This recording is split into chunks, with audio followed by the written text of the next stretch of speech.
오늘은 맥주 감사주일입니다.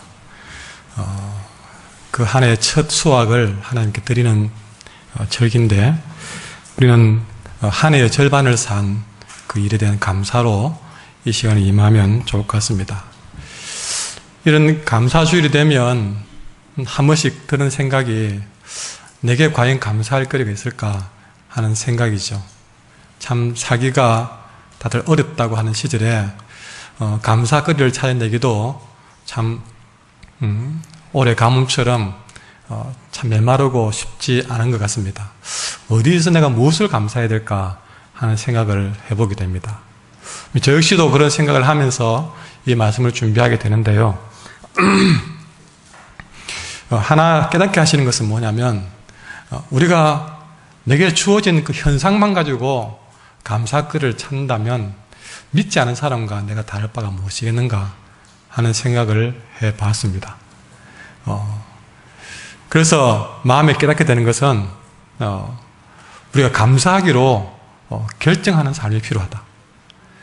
살아가는 모든 삶에서 비록 내 삶에서 원하는 그런 일들이 안 일어날다 할지라도, 그리 아니하실지라도 우리의 삶에서 이렇게 맥주 감사주일이나 추석 감사주일을 준 것은, 그럼에도 한 주간을 우리가 한 삶을 돌아보면서 감사거리를 찾고 거기서 내가 감사하는 삶을 살기로 결정하는 것, 그것이 필요하다는 것이죠.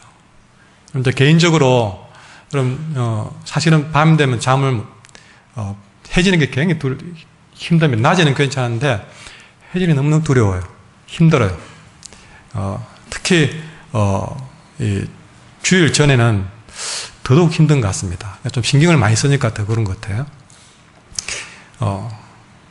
역시 잠을 청하는 잠이 안 오는 겁니다. 너무 누워도 아프고 앉아도 아프고 다 아프니까 이렇게 잠을 청하려고 몇 번 뒤척이다가 생각에 이렇게 못 자기 힘든 걸 억지로 자게 할 필요가 있겠는가 생각이 들었어요. 그래서 그때 한 새벽 1시쯤 됐는데 한참 뒤척이다가 안 돼서 또 이 사람도 깨울 것 같아가지고 갑자기 생각에 이거 하나님 내를 그냥 자지 말고 깨워오시는 것이다 생각을 했습니다. 그래서 그래, 자지 말자, 안 오는, 이렇게 잘 수 없는 거 자지 말자 생각하고 나와서 아예 그 설교 온 걸 펴놓고 다시 한 새벽에 일어나지고 설교 준비를 했습니다. 다시 주신 말씀 묵상하고 또 묵상하고, 그러니까 아픈 것도 좀 있고, 그럼 한 번 또 설교에 집중하면 또 막 또 확 빠져버리거든요. 그래 확 빠지니까 또 다시 한번 그 새벽에 또 다시 한번 주시는 그런 깨달음들이 있더라고요. 그래서 다시 지우고 말씀을 준비하면서 어느새 새벽이 다 지나버렸습니다. 참 이렇게 그러고 보니까 하나님이 그렇게 또 안 자게 하신 것도 이유가 있구나. 그러니까 무슨 말이냐면 계속 힘들다, 아프다 그러고 잠자야지 그러고 있으니까요, 더 피곤하고 아픈 거예요. 그런데 뭐 그런 시간에 오히려 반대로 이걸 설교할 기회를 만들자 생각하고 받고 나니까 오히려 그 시간이 그 어느 때보다도 진짜 하나님과 저만의 그 새벽에 홀로 독대하는 깊은 시간이 되니까 더 깊은 말씀을 준비할 수 있는 그런 계기가 되는 겁니다. 그러니까요, 이 가슴에 벌써부터 새벽에 아픈 건 어디가 없고 빨리 교인들을 만나고 싶다, 이 말씀을 전하고 싶다 하는 그런 생각이 더 생기는 거예요. 그냥 자려고만 들었다면 하도 잠 못 자서 잠을 못 자니까 너무너무 지치잖아요. 아마 그런 모습을 설지도 모릅니다. 오히려 그렇게 상황을 바꾸어서 입고 나가니까 더 사모하는 마음으로 이 시간이 기다려지고, 오히려 그렇게 마음이 사모하고 뜨거워 있으니까 몸 조금 지치고 잠 못 잔 거는 아무 문제가 안 되는 것 같아요. 더 가뿐한 마음으로 쓸 수 있는 것 같습니다. 그래서 제가 아까 올라올 때는요, 이거 벗고 올라왔겠습니다. 벗고 이렇게 많이 입고 올라왔는데 써보니까 도저히 안 되겠어요. 도로 내려가지고 다시 이걸 끼고 왔습니다.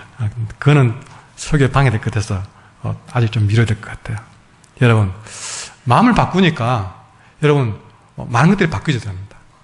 여러분, 감사의 주간에 우리가 이렇게 감사 주간을 주신 것도요, 그냥 아무 덧없이 생각 없이 지나다가 이 감사 주간에 다시 한번 감사할 거리를 찾게 만드는 것도 저는 은혜라고 생각합니다. 여러분, 우리가 말씀이 끝나면 내가 한 해 동안 감사할 거리가 무엇이었는가 한번 찾아볼 수 있는 시간 되기를 바랍니다. 자, 오늘 말씀은 우리가 9장을 봤지만 실제 이 말씀의 배경은요 8장과 9장을 함께 봐야 됩니다. 그리고 훨씬 더 우리 이 말씀을 더 잘 이해하려면요 사도행전 2장으로부터 출발해야 되는데, 여러분 사도행전 2장에 보면 예루살렘의 어느 한 구석 마가 요한의 다락방에서 120명의 제자들이 기도하는 모습이 보여집니다. 한 지금 이렇게 우리 성도들 모인 이 정도 숫자가 될 것 같아요. 이 정도 숫자가 예루살렘 한 구석 다락방에서 온전히 기도하는 자리에 있었습니다. 시간 가는 줄 모르고 기도했습니다. 그렇게 뜨겁게 기도하고 있을 때에 그 마가 요한의 다락방에 성령님이 임함으로써 비로소 그곳에 예루살렘 교회가 탄생이 되었습니다. 이 땅에 교회라는 곳이 예루살렘에서 그렇게 탄생이 되어졌습니다. 그 예루살렘을 모태로 해서 점차 이제 아시아 지역으로 심지어 유럽 지역까지 복음이 전파되면서 온 세상에 수많은 교회들이 세워지게 되었습니다. 그런데 그렇게 세월이 흐르다 보니까 어느 날 이 모든 세상 교회의 모태가 되었던 예루살렘 교회가 경제적으로 큰 어려움에 빠졌다는 사실이죠. 이건 어디에 비유하면 좋을까? 여러분, 마치 삼남 사녀를 가졌던 한 어미가 이 모든 삼남 사녀를 한결같이 훌륭하게 딱 잘 키워내고 난 다음에 그 어머니가 어느 날 갑자기 쓰러진 거예요. 쓰러져서 위급하게 되었다는 소식이 삼남 사녀 자녀들에게 소식이 전해졌습니다. 큰일 났다. 엄마가 쓰러졌다. 그 어미의 은혜로 큰 이 삼남 사녀는 이 어미를 정말 어떻게 됐을까 두려운 마음으로, 걱정하는 마음으로 막 그 어머니가 입원해 있는 병원으로 달려가는 모습. 여러분, 그런 모습을 상상해 보시면 지금 모든 교회 모태가 되었던 예루살렘 교회가 어렵게 되었다 할 때에 전 세계에 있던 아시아와 유럽의 교회들이 예루살렘 교회를 걱정하기 시작했습니다. 바울은 그의 사역의 말미에 이렇게 어려움에 빠진 예루살렘 교회를 살리는데 총력을 다 바칩니다. 근데 여러분, 이 예루살렘 교회와 바울의 관계를 보면요, 한때는 이 바울이 사울이라는 이름을 가지고 자기의 그 젊은 나날 이 예루살렘 교회를 박멸하는데 앞장섰던 그런 관계였습니다. 한때는 그 젊은 혈기를 가지고 예루살렘 교회를 씨를 말려보겠다는 생각으로 온갖 핍박을 다했던 그 바울이 이제는 세월이 흘러서 그 다 쓰러져가는 예루살렘 교회를 한번 살려보겠다고 그의 마지막 열정을 다 쏟아붓는 모습을 보게 됩니다.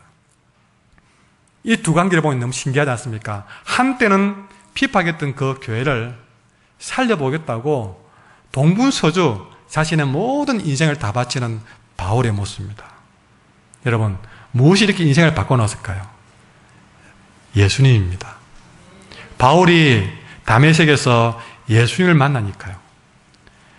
핍박자가 오히려 그 복음을 전하는 선교사로 바뀌게 되었습니다. 이 바울은 예전에는 교회에 참으로 무익한 해로운 사람이었습니다. 그러나 예수님 만나니까 그 당시에 바울만큼 교회에 중요한 사람이 없다 할 만큼 교회에 가장 유익한 사람이 되었습니다. 여러분, 살다가 예수님을 제대로 만나면 인생이 이렇게 바뀝니다.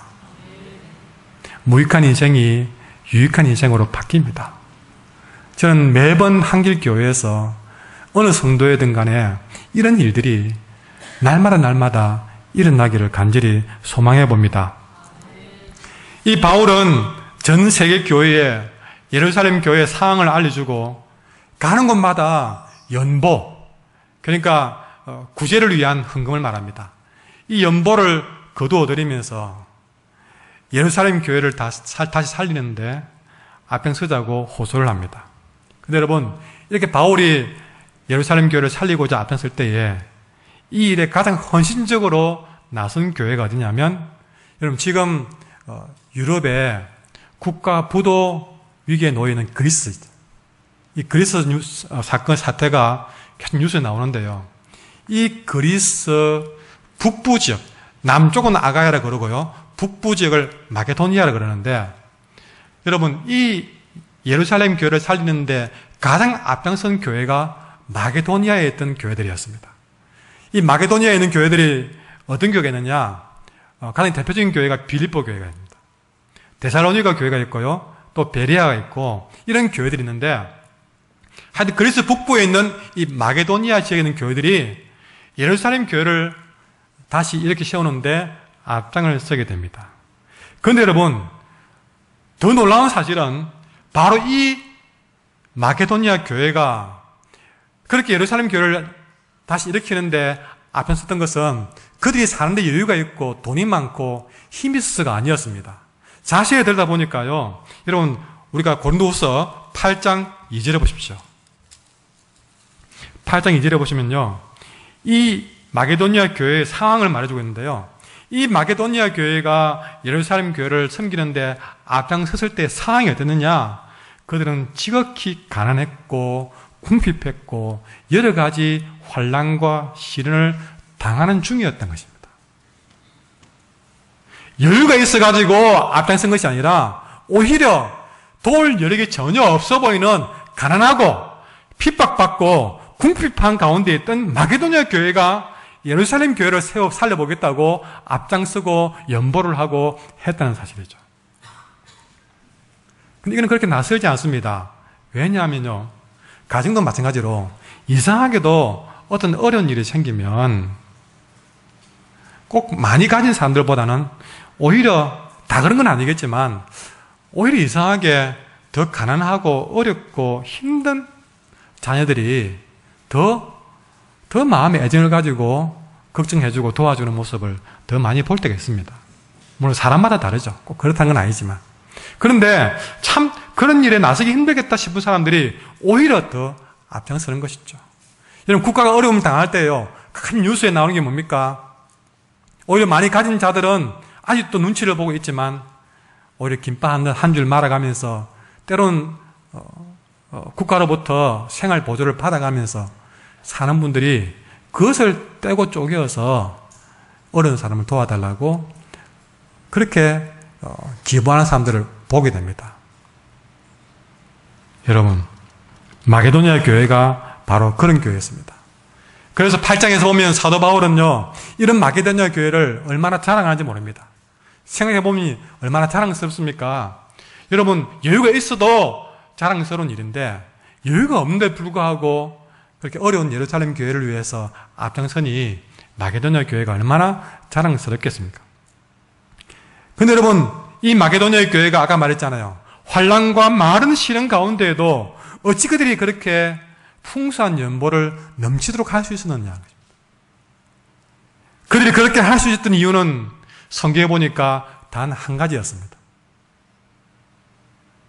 여러분, 8장 1절에 보면요, 이런 단어가 있습니다. 고린도서 8장 1절에 보시면요, 형제들아, 하나님께서 마게도니아 교회들에게 주신 은혜를 우리가 너에게 알리노니. 여러분, 마게도니아 교회가 가난하고 힘든 가운데에도 이런 일에 앞장설 수 있었던 이유는 단 한 가지. 하나님이 마게도니아 교회에 베푸신 큰 은혜 때문이었습니다. 이 마게도니아 교회는요, 가난했어도 적어도 그들은 하나님의 은혜를 아는 사람들이었습니다. 여러분, 우리가 이 시간에 맥주 감사주일을 보내지만요, 진정한 하나님 받으시는 예배자는 어떤 사람이냐? 내가 어려운 가운데 있지만 그럼에도 불구하고 우리가 반년을 보내면서 하나님의 은혜로 살아왔다는 것을 아는 사람, 그들을 하나님께서 기뻐 받으신다는 것이죠. 우리의 삶은요, 항상 은혜에 비례된 삶을 삽니다. 은혜로 충만하면 어떤 힘도 솟아나게 되어 있습니다. 우리가 돈이 있고 없어서, 우리가 무슨 상황이 여유가 있고 없어서 그게 아닙니다. 진정 우리의 삶을 좌우하는 것은요, 내가 얼마나 은혜를 아느냐 것입니다. 그 은혜를 내가 충분히 느끼고 살아간다면요, 내가 비록 가난해도 은혜인 줄 알고 마게도냐 교인처럼 어려운 중에도 더 어려운 예루살렘 교회를 도울 수 있는 어떤 힘도 생기게 되는 것입니다. 내 삶을 움직이는 참된 원동력은요, 돈도 아닙니다. 사람도 아닙니다. 하나님의 은혜가 되어야 될 줄 믿습니다. 이것이 내 삶을 불러일으키는 그런 원동력이 되어야 되는 것이죠. 그래서 8장 4절에도요, 은혜와 성도 섬기는 일에 참여한다는 것이죠. 8장 7절에 은혜에도 풍성하게 알지라. 우리가 예전에 많이 불렀던 찬양 중에 은혜 아니면 나서지 못하네. 십자가의 그 사랑 능력 아니면 나서지 못하네. 은혜 아니면 나서지 못하네. 여러분, 은혜 아니면 우리가 다시 설 수 없습니다. 다시 한번 내게 부으신 그 하나님의 은혜를 묵상할 수 있는 맥주 감사주일 되기를 바랍니다. 이 마게도냐 교회는 극심한 가난과 환난 가운데에도 하나님 주신 은혜로 충만했기 때문에 8장 3절에 보니까 그들은 힘대로 그 일에 승리일 뿐만 아니라 심지어는 힘에 지나도록 그 일을 자원했다라고 말합니다. 얼마나 그들의 은혜로 충만했으면 힘에 지나도록 자원해서 그렇게 했을까 하는 것입니다. 여러분, 주님의 일을 제대로 하는 사람들을 보면요, 자세히 보면 참 주님을 닮았다는 생각을 들 때가 많습니다. 왜 그런지 아십니까? 우리 예수님이 우리를 너무나 사랑했기 때문에 여러분 어떻게 했습니까? 우리를 사랑한 나머지 하늘의 영광 보좌를 버리고 왔습니다. 여러분, 이거는요, 어떤 면에서는 이 3절에 나온 것처럼 힘대로 우리를 사랑하신 것입니다. 아니, 힘에 지나도록 자원해서 우리를 사랑하신 거예요. 아무도 그분에게 하늘보다 버리고 사랑해라 하지 않았습니다. 자원해서 스스로가 그 사랑이 넘쳐서 하늘의 영광스러운 보좌도 스스로 버리고 싶은 만큼 힘에 지나도록, 얼마나 그 힘에 넘쳤느냐면요, 자기 생명까지도 다 내어주는 그런 사랑을 했다는 말입니다. 우리 주님의 사랑은요, 힘대로 할 뿐만 아니라 힘에 지나도록 자원한 이 마게도냐 교인들과 닮아도 너무너무 닮았다는 것이죠. 여러분, 주님이 일을 제대로 하는 사람들은 주님 닮습니다. 이런 모습들이 저와 여러분에게 있기를 바랍니다. 바울은 이 귀한 일에 고린도 교회를 동참케 하기 위해서 형제들을 사신으로 보냅니다.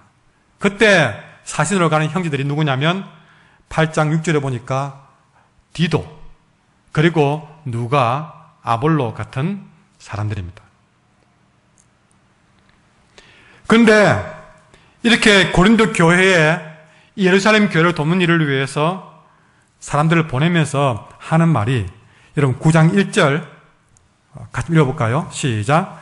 성도를 섬기는 일에 대하여는 내가 너에게 쓸 필요가 없다. 이게 무슨 말이냐면요, 예루살렘 교회를 좀 도와달라고 고린도 교회 사람을 보냈는데 이 예루살렘 교회를 돕는 일에 대해서 굳이 설명 안 해도 될 그런 교회다, 그 이야기입니다. 왜냐하면 여러분 9장 2절에 보시면 이는 내가 너희가 뭘 원하는지 안다. 내가 너희를 위하여 마게도냐인들에게 아가야에서는 1년 전부터 준비했던 것을 자랑했다. 무슨 말이냐면요, 이미 이렇게 선한 일을 고린도 교회는 1년 전부터 해왔다는 것입니다. 그것이 8장 6절에 나오고요, 그리고 8장 10절에 나오고, 그리고 9장 2절에 나옵니다. 이미 고린도 교회는 1년 전부터 이렇게 남을 돕는 선한 일을 시작했습니다. 마게도니아 교회가 어려운 중에도 예루살렘 교회를 위해서 헌신한다고 했는데, 이 마게도니아 교회가 이렇게 헌신하게 된 이유도요, 사실 1년 전에 고린도 교회가 선한 일을 선보였기 때문에 거기에 도전을 받고, 우리도 고린도 교회처럼 선한 일을 해보자, 어렵더라도 해보자. 사실은 마게도니아 교회에 본이된 교회가 고린도 교회였습니다. 그러니까 예전에 한때는요, 선한 일에 앞장선 교회가 바로 고린도 교회였던 것입니다. 그래서 바울은 이 고린도 교회가 선한 일에 앞장선 일에 대해서 마게도니아 지역의 교회를 다니면서, 여러분, 고린도 교회가 이런 일을 시작했습니다 라고 이 고린도 교회를 늘 자랑한 것입니다. 그런데 오늘 와서 보니까 그렇게 늘 자랑했던 고린도 교회가 이제는 그렇게 시작이 좋았는데 지금은 그렇지 못한 것 같습니다. 다른 뒤에 섬겼던 마게도니아 교회는 훨씬 앞서가지고 섬기는데, 고린도 교회는 시작은 좋았는데 지금은 섬기는 일을 중단했든지 소홀히 하고 있었던 것 같습니다. 이 상황을 볼 때에 누가복음 13장 말씀이 생각이 납니다. 보라, 나중된 자로서 먼저 될 자도 있고 먼저 된 자로서 나중될 자도 있느니라 하신 말씀이 생각이 납니다. 1년 전에는 고린도 교회가 먼저 되는데 1년이 지나고 나니까 어느덧 마게도니아 교회가 먼저 되어 있고 먼저 되었던 고린도 교회는 나중되어 있다는 사실이죠. 여러분, 반년을 지나면서 혹시나 여러분의 삶이 그렇게 되지 않았습니까? 반년 전에는 먼저 된 삶이었는데 혹시 여러분은 지금 나중된 자리에 있지 않았습니까?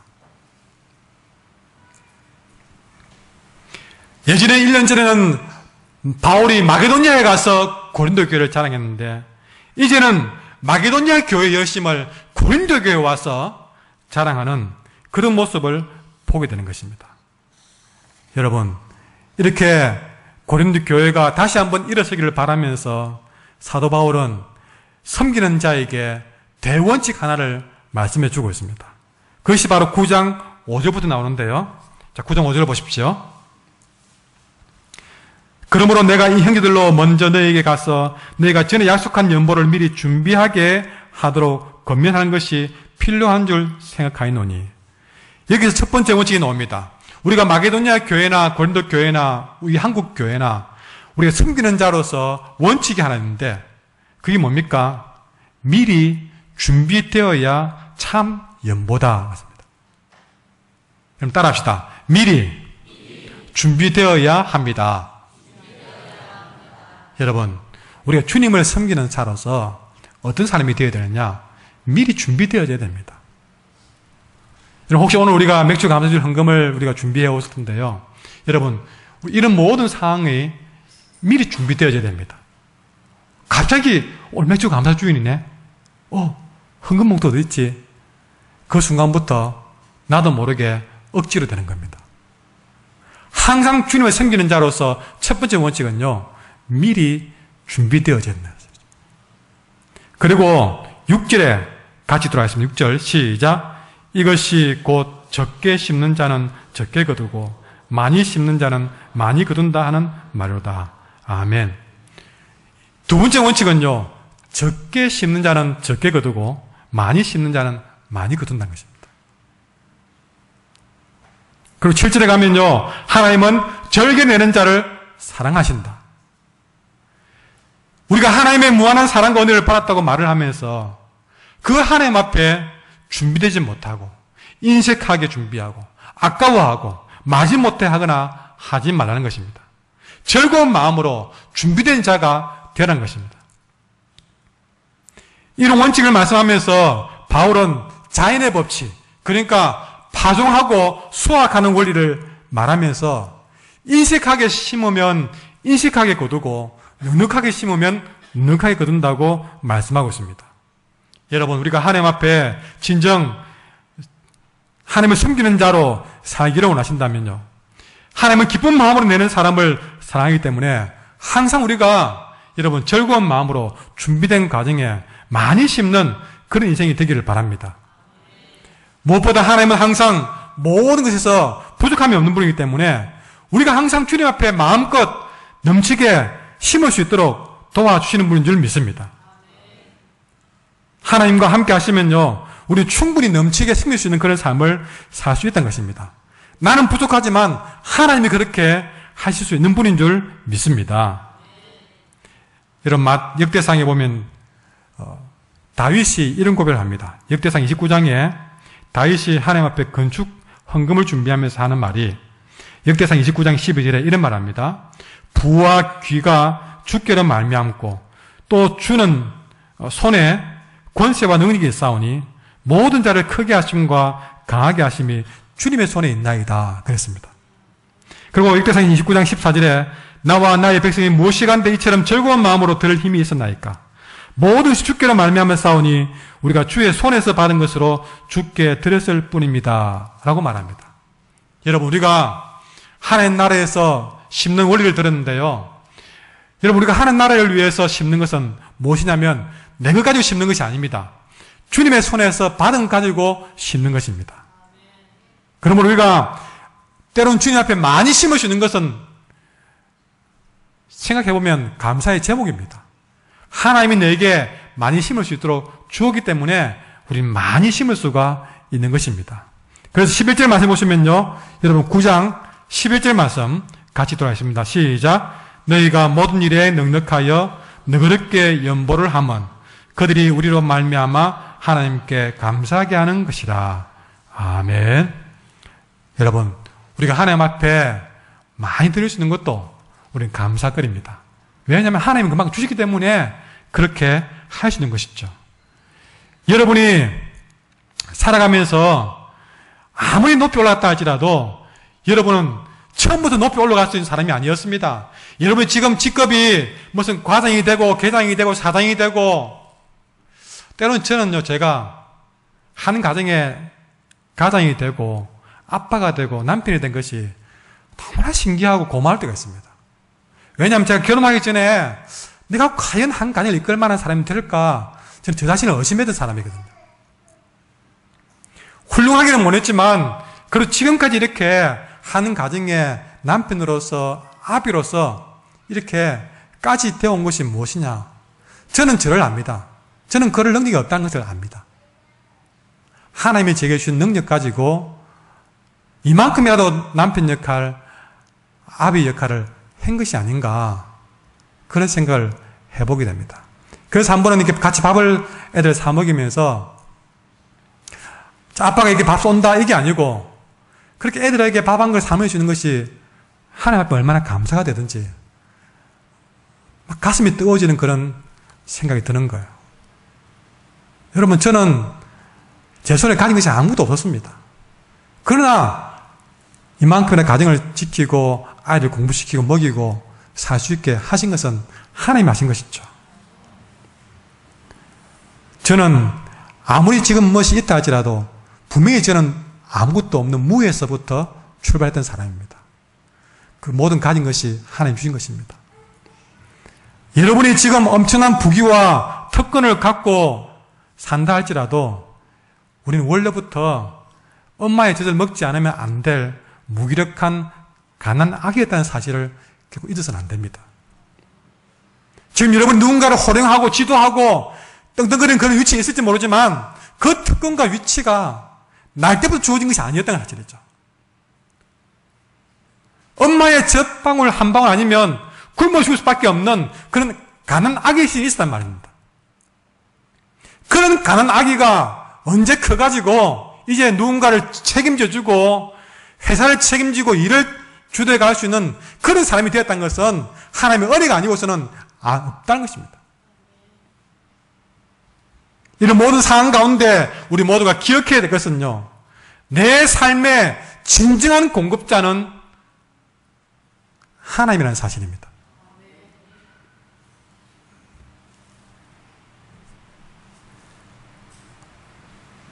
무엇보다 나에게 심을 씨와 먹을 양식을 공급하시는 분은 하나님이시라는 것을 오늘 바울은 고백하고 있습니다. 여러분 10절 말씀 같이 보십시오.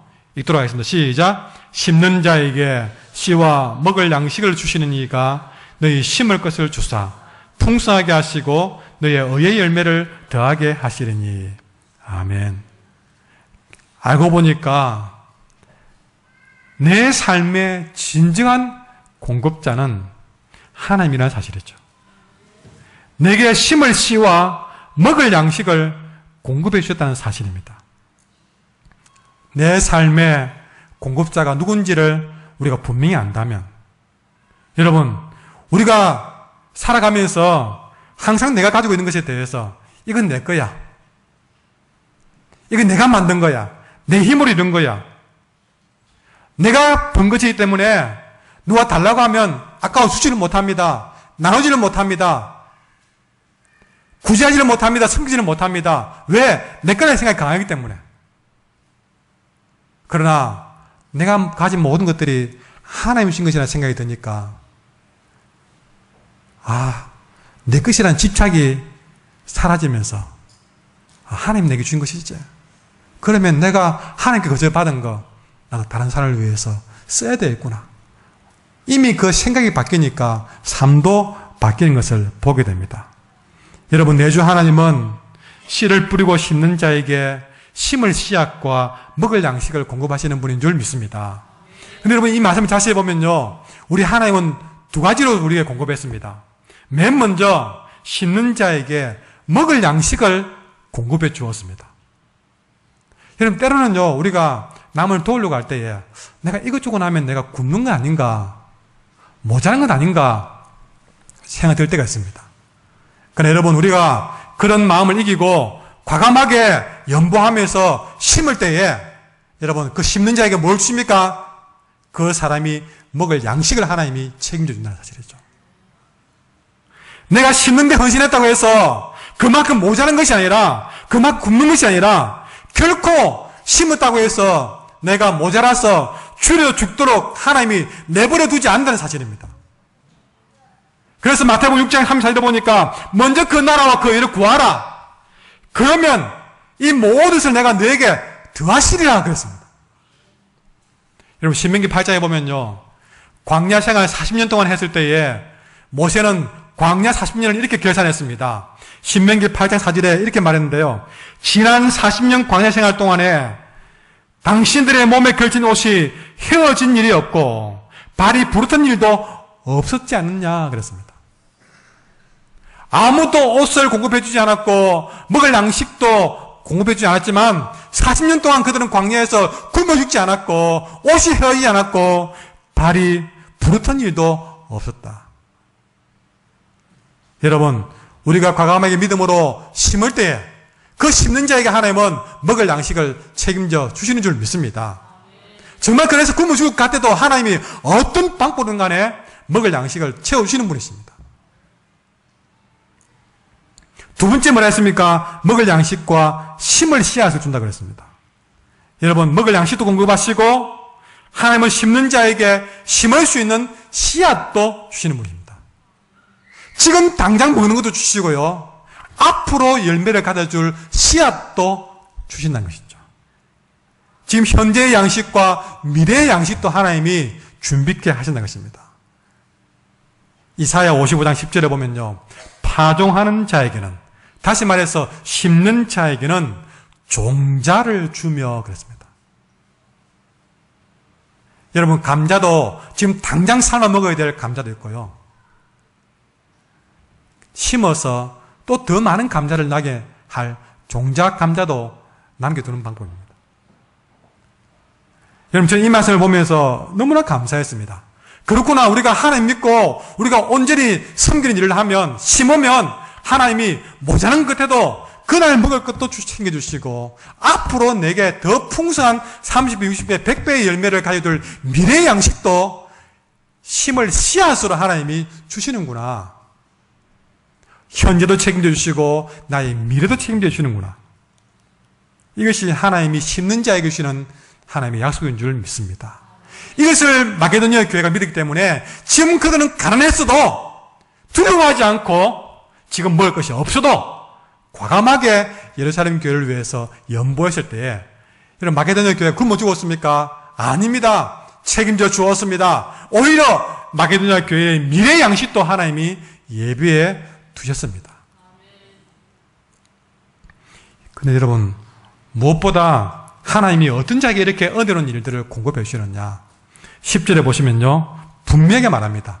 누구에게 주느냐? 심는 자에게 준다고 그랬습니다. 아무리 이렇게 말씀을 들어도, 맥주 감사주의를 보내도 감사하는 마음으로 내가 심지 않으면 이 말씀은 상관이 없다는 것이죠. 그러나 이 말씀이 내 말씀인 줄 믿고 내가 심는 자에게, 그래 이렇게 살아봐야 되겠다라고 심는 자에게 하나님이 이런 은혜로운 것들을 공급해 준다는 것입니다. 여러분, 심는 자를 하나님 어떻게 만드십니까? 여러분, 심는 자를 10절에 보시니까 풍성하게 하시고, 여러분, 심는 자를 가난케 하지 않습니다. 풍성하게 만드시는 하나님이십니다. 부유하게 하시는 분이십니다. 그리고 심는 자를 어떻게 하십니까? 너희 오의 열매를 더하게 하시나니. 그렇게 해서 하나님께 여러분 감사하게 만든다. 다시 말해서 이 심는 자가 풍요롭게 만들고 의의 열매를 더하게 해서 결국에는 하나님께 영광 돌리는 인생 되도록 만들어 가시는 것입니다. 우리가 이것저것 계산하다가 보면 심지 못하다 보면 은혜와 멀어집니다.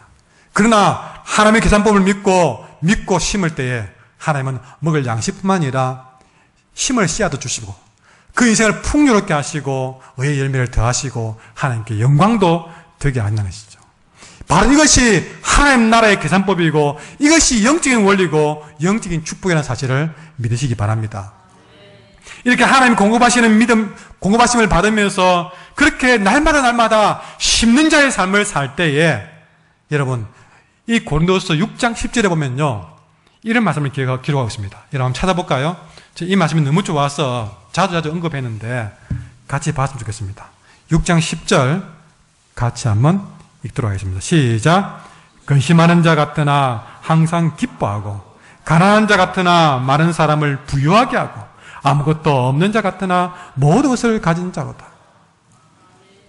이렇게 하나님 나라의 계산법을 가지고 하나님 주신 것 믿고 공급받고 오로지 심는 일에 최선을 다하는 삶, 이런 사회의 삶은 어떤 삶이냐? 겉으로 볼 때는 가난한 자의 모습이지만 그 사람이 진짜 풍요로운 삶을 살게 되고 그 사람이 아무 이름도 없는 것 같지만 그 사람이 진짜 유명한 사람이고 근심해야 될 사람같이 보이지만 그 사람은 알고 보면 모든 일에 기뻐하며 사는 삶이고 아무것도 없는 자 같지만 모든 것을 가진 그런 축복의 삶을 산다고 이야기하고 있습니다. 여러분, 바로 이런 자의 삶을 사는 심는 자가 되기를 간절히 소망합니다. 자, 그렇다면 우리가 심어야 되는데 어디에다가 이렇게 심어야 될까? 여러분, 오늘 본문 9장 12절 말씀 다시 보도록 하겠습니다. 12절 같이 읽겠습니다. 시작. 이 봉사의 직무가 성도들의 부족한 것을 보충할 뿐 아니라 하나님께 드리는 많은 감사로 말미암아 넘쳤느니라. 우리가 하나님께서 주신 것을 가지고 어디에 심어야 되느냐? 여러분, 제일 먼저 여러분 이 봉사의 직무가 성도들의 부족한 것을 보충한다고 그랬습니다.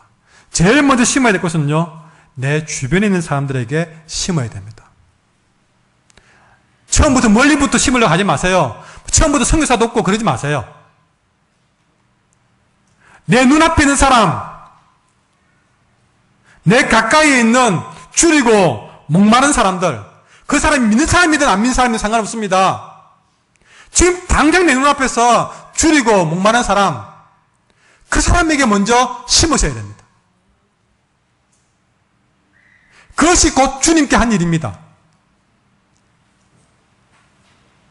늘 강조하지만 여러분, 집에 가족에게 하지 못할 일들을 누구에게 하고 있습니까?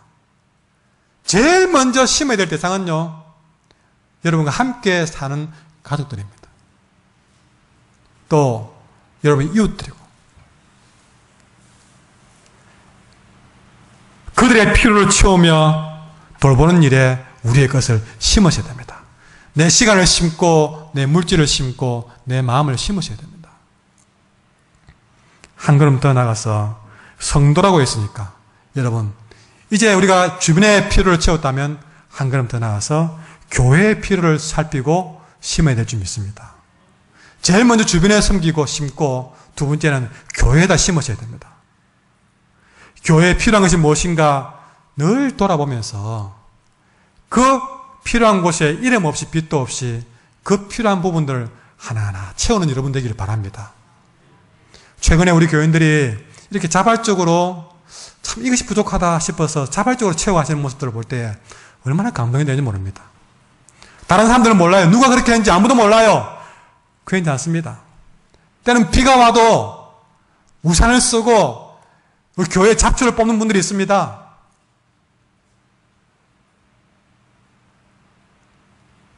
누가 그랬는지 모릅니다. 그런데 그것이 내 눈을 밟혀서 뽑는 거예요. 여러분, 그런 분들이 교회 필요를 이름 없이 빛도 없이 채우는 사람들이에요. 그걸 보고 어이 누가 좀 안 채우나 그러지 않고 부족한 부분을 보일 때에 그것을 내가 채워나가는 모습들, 그것이 우리 한길교회의 저력이 될 줄 믿습니다. 그래 해놓고도 뭐 누구에게 자랑할 것도 없고 내세울 것도 없습니다.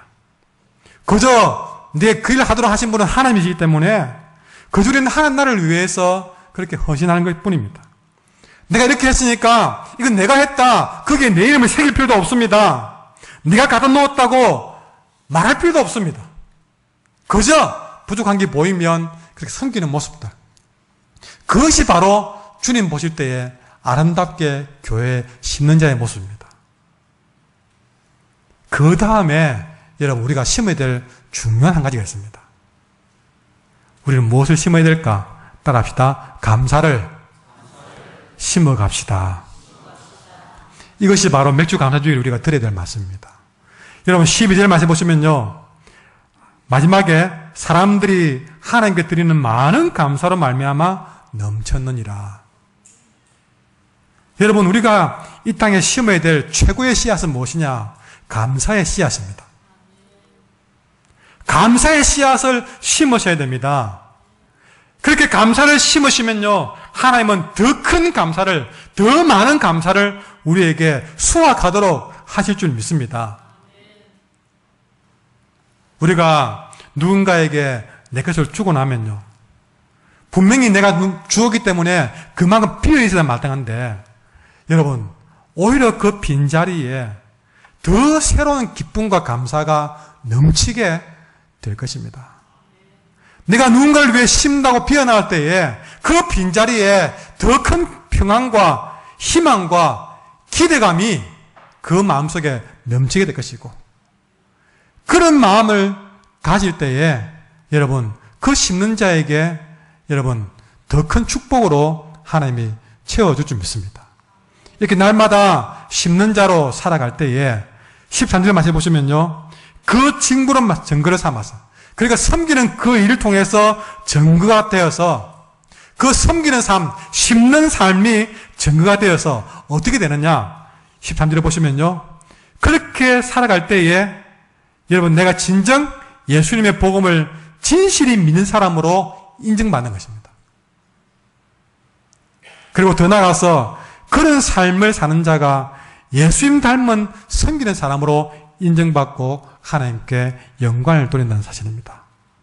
여러분, 이런 삶을 살아가는 자에게 하나님께서 진정 그 사람이 믿는 사람이다, 진정 예수님의 제자다라는 말씀을 듣게 하실 줄 믿습니다.